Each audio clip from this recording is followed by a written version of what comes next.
الرحيم. السلام عليكم ورحمه الله وبركاته. ازيكم عاملين ايه؟ يا رب تكونوا في خير وفي احسن الاحوال.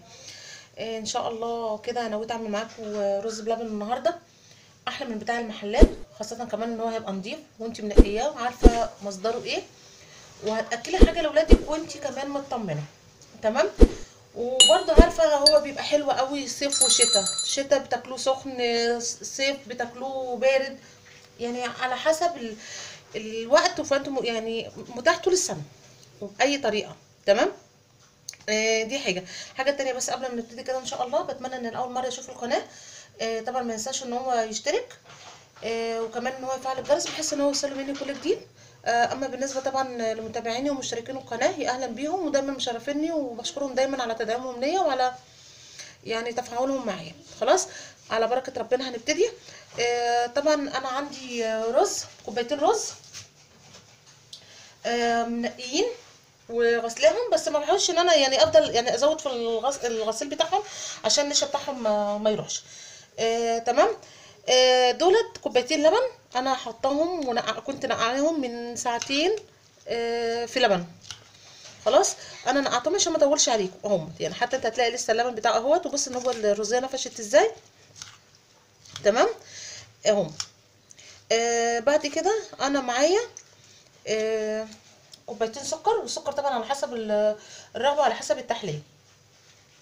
معايا معلقه ملح صغيره او نص معلقه صغيره، يعني زي ما تحبي، بس هو انا بحب ان هو يكون معلقه صغيره.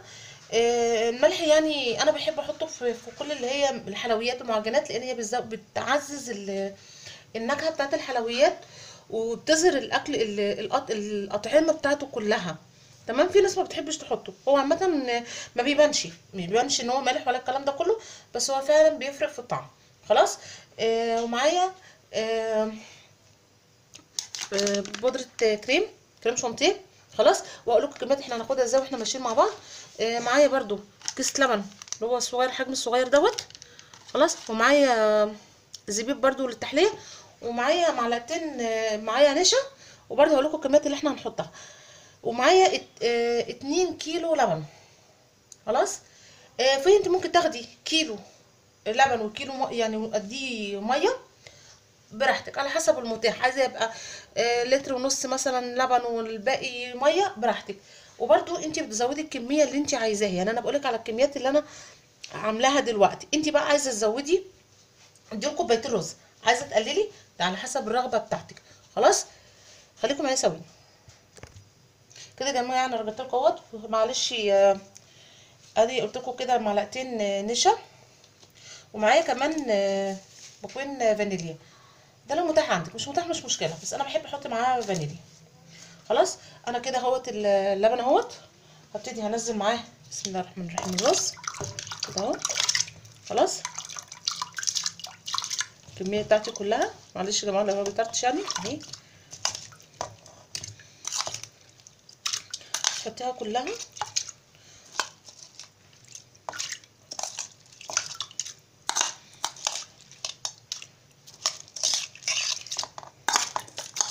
كده انا حطيت الكميه كلها اهي. خلاص، هبتدي ان انا هحطها، هقلبها كويس، وهحطها على النار لحد الرز ما يستوي. مش هحط اي حاجه تانية لحد الرز ما يستوي، ومن وقت للتاني هتقلبي بنفس الطريقه عشان الرز ما يلزقش تحت، والنار تكون بتاعته هاديه. خلاص، اولع عليه واسويه وارجع لكم. ورجعت لكم تاني حبايبي اهو. بصوا كده الرز استوى ازاي، بصوا تاكدوا بس ان هو استوى خالص. طبعا انا مش عارفه اصور على البوتاجاز علشان بس محدش معايا يصور وكده، فبصوا قدامكم اهو. خلاص، ليه بقى انا ما حطيتش السكر معاه في الاول؟ لان دوت بيأخر التسويه بتاعته، يعني هو ما خدش كده بتاع 5 دقايق او 10 دقايق بالكتير قوي على البوتاجاز. خلاص، هبتدي ان انا هحط السكر. طبعا احنا اتفقنا ان السكر على حسب التحليه وعلى حسب الرغبه.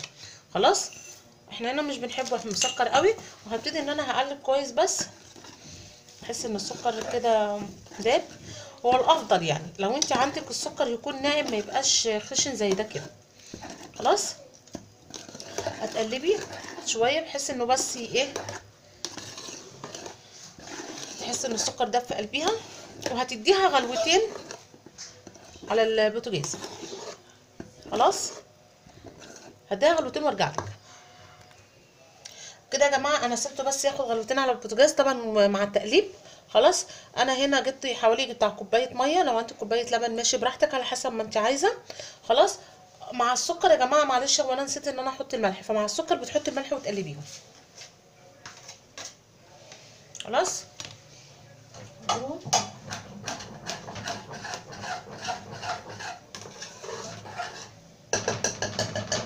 تمام كده. بعد كده هبتدي ان انا هحط المعلقتين النشا اللي عندي،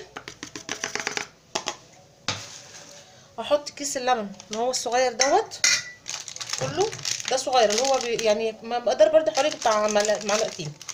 خلاص هفضيه كله، ده بيديله طعم حلو قوي. خلاص وهنا بتاخدي حوالي برده معلقتين كريمه. خلاص اهو كده.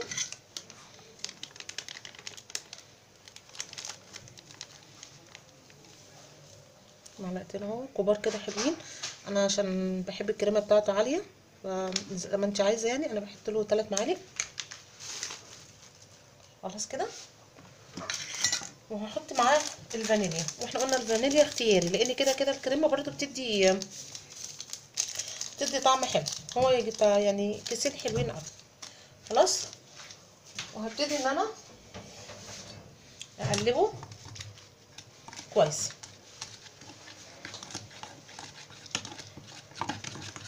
لحد ما احس ان هما دابوا كويس كده.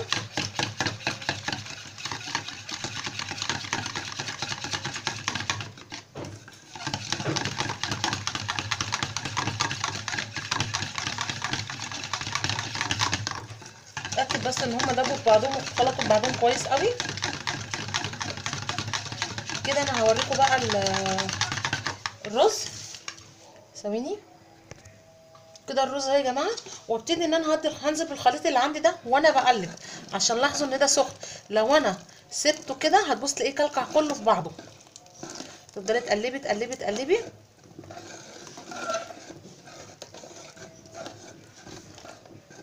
تمام. وهتسيبيها تاخد غلوه، اول ما تبتدي تطلع بالغليان وتعمل فقاقيع كده هتبتدي ان انت ترفعيها وهوريها لك.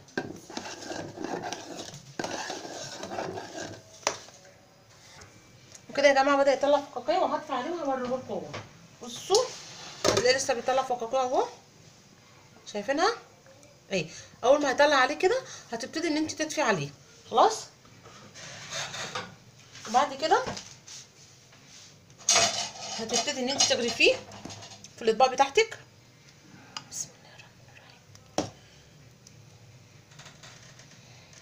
صدقيني انت لما هتعملي بالطريقه دي لا هتقولي اجيبه مش عارفه من عند مين ولا حلواني مين ولا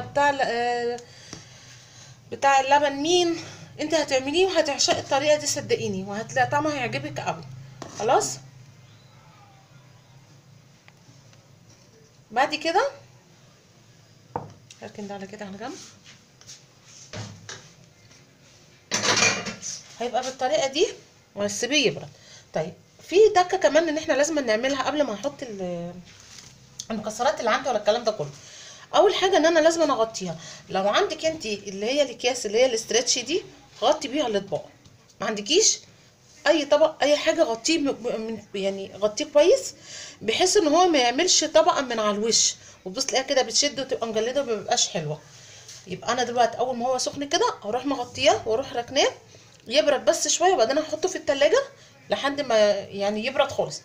بس ما تحطوهوش في التلاجة بارد، ما تحطيش اي اكل معلش انا اسف، ما تحطيش اي اكل في التلاجة يكون سخن قوي. استنى عليه لما يبرد، استنى عليه لما يهدى من الدخان اللي هو فيه، لا طعمه هيغير ولا هتبص تلاقيه فسد منك ولا فصل ولا جراله حاجه. لكن لما بتحطي الاكل سخن صدقيني يعني بيتغير الخواص بتاعته ما بيبقاش حلو. خلاص انا هسيبه يبرد وهحطه في التلاجة وارجع اوريه لكم. كده رجعت لكم تاني يا حبايبي بعد ما حطيتهم في التلاجة وقلت ان انا هفكوها معاكم. ادي اللي انا بقول لكم عليها اللي هي اكياس اللي هي الاسترتش. بصوا اهي، بصوا مفيش اي طبقه عليها ولا حاجه اهي. تمام. صنف كويس وصنف حلو في البيت وضمناه وما بياخدش معاكي وقت. تمام. جاتني فكره بس وانا بعد ما حطيته في التلاجة وكده، اللي هو الكيس اللي هو اللي اتبقى دوت على كوبايه لبن، هتضربيه كويس. عايزه تضربيه بمضرب براحتك، عايزه تضربيه في خلاط براحتك. انا هعمله قدامكم كده على طول بمضرب يدوي. هفضل اعمل فيها كده لحد ما هتطلع تحس اني عامله زي منقار كده. هضرب الكميه وارجع لكم. اهو كده يا جماعه اهوت. خلاص انا مش عايزاها تبقى تخينه اساسا يعني. ماشي، بصوا عامله ازاي اهي. خلاص هنعمل ايه بعد كده؟ هنبتدي ان احنا هنحط دي كده كده في النص اهي.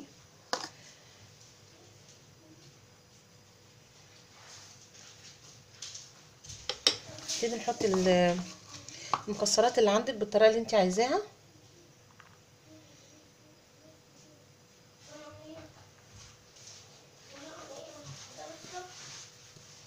خلاص طب اهي. ده كان ايه؟ ده كان الرز بتاعنا. خلاص في حاجه تانية عايزه اوريها لكم واحنا شغالين. عملت ده كده. خلاص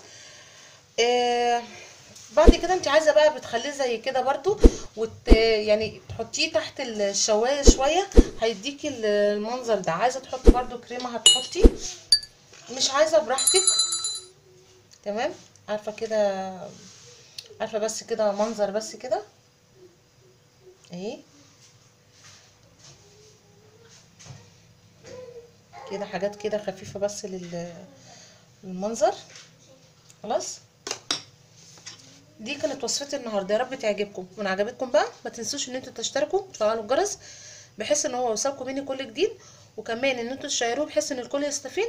وهستنى منكم طبعا لايكاتكم وتعليقاتكم، وهستنى منكم كل مقترحاتكم. وشكرا لكم ولمتابعتكم، والسلام عليكم ورحمه الله وبركاته.